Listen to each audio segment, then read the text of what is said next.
ഒന്ന് മാറിട്ടോ. ഞമ്മടെ നാട് കോഴിക്കോട്ടേന്ന്. ഒന്നും കാണണില്ലല്ലോ ഇട്ടത്ത്. ഇതെന്താ ഇവിടെ എല്ലാരും ഇട്ടത്ത് കുത്തിരിക്കണേ? അതെ, ഒന്ന് ലൈറ്റ് ഇടുവോ?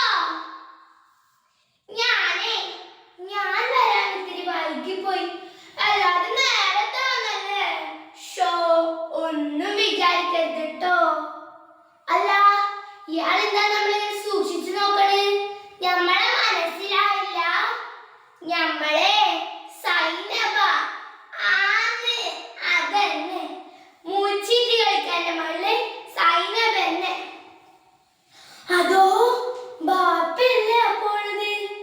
മൂപ്പരോട് എത്തിയിട്ടുണ്ടോ? ഇതെപ്പോഴാണ്?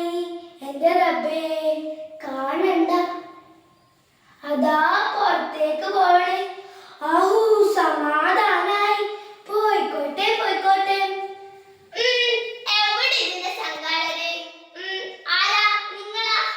ഞമ്മളെ വിളിപ്പിച്ചപ്പോഴേ ഞമ്മ പറഞ്ഞില്ലേ ബാപ്പയാട്ടി ഇങ്ങോട്ട് ഭരിച്ചാൽ നമ്മ വരൂലെന്ന്. നിങ്ങളല്ലേ പറഞ്ഞേ ബാപ്പയൊന്നും വരില്ല, വെറും സ്ത്രീ കഥാപാത്രങ്ങൾ മാത്രമേ വരൂന്ന്. എന്താന്നറിയോ, ഞമ്മളെ വെട്ടിമുറുക്കി കോഴി ബിരിയാണി ഒക്കെ പറഞ്ഞ് നടക്കാ മൂപ്പര്. എന്തിനാണോ? ഞമ്മളെ മുത്തപ്പാനെ നിക്കാഹ് വെച്ചതുകൊണ്ട്. മൂപ്പർക്കാണെങ്കിൽ നമ്മളെ കെട്ടിയ മുത്തപ്പാനെ കണ്ണിന്റെ നേർക്ക് കണ്ടുകൂടാ. നിങ്ങൾക്കറിയാലോ നമ്മൾ എന്തൊക്കെ പുക്കാറുണ്ടാക്കിയിട്ടാ മുത്തപ്പാനെ കെട്ടിയതെന്ന്. ഇപ്പൊ ദേഷ്യം മുഴുവൻ എന്നോടാ. എന്താണോ മൂപ്പരെ ചീട്ടുകളി പൊട്ടിച്ചത് നമ്മളായിരുന്നല്ലോ. അതിന്റെ ദേഷ്യം ആന്ന്, അതന്നെ. അത് പോട്ടെ. നിങ്ങളെല്ലാവരുടെ നല്ല 10th ക്ലാസ്സിലാണല്ലോ കുത്തിരിക്കണേ. നല്ല കുപ്പായിട്ടോ. ഇത് കോഴിക്കോടങ്ങാടിന്ന് വാങ്ങിച്ചതാ.